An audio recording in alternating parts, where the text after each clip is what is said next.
அனைவருக்கும் வணக்கங்க. இன்னைக்கு நம்ம வீட்டில் என்ன சமையல் சொல்லி தாங்க பார்க்க போகிறோம். அதுக்கு முன்னுக்கு பார்த்தீங்கன்னா நைட்டெல்லாம் ரொம்ப மழை, கரண்டே இல்லைங்க. நேற்று கரண்ட் இல்லை, அதனால வீடியோ எடுத்து போட முடியலைங்கனால இன்னைக்கு என்ன சமையல்னு சொல்லி பார்த்துடலாமா வாங்க. பாருங்க, சாப்பாடு சூப்பராக வடிச்சாச்சுங்க. நல்லா உதிரி உதிரியாக வந்திருக்கு. ஒருத்தவங்க கேட்டாங்க, நீங்கள் மட்டும் எப்படிக்கா இப்படி சாப்பாடு உதிரியாக வடிக்கிறீங்கன்னு கேட்டாங்க.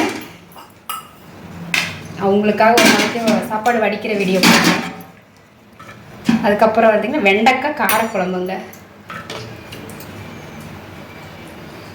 சூப்பரான வெண்டைக்காய் காரக்குழம்பு. இதை ஊற்றி அப்படியே சாப்பாட்டில் பேசஞ்சு சாப்பிட்டோம்னா நல்லாயிருக்கும்.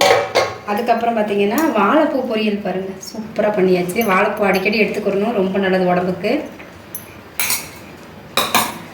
இதாங்க நம்ம வீட்டு சமையல் பாருங்கள். வாழைப்பூ பொரியல், வெண்டைக்காய் காரக்குழம்பு வச்சுருக்காங்க, சூப்பராக இருக்கும். அதான் ஒருத்தவங்க கேட்டாங்க, எப்படிக்கா நீங்கள் மட்டும் சாப்பாடு வடிக்கிறீங்க, நல்லா உதிரியாக இருக்குது அப்படின்னு சொல்லிட்டு.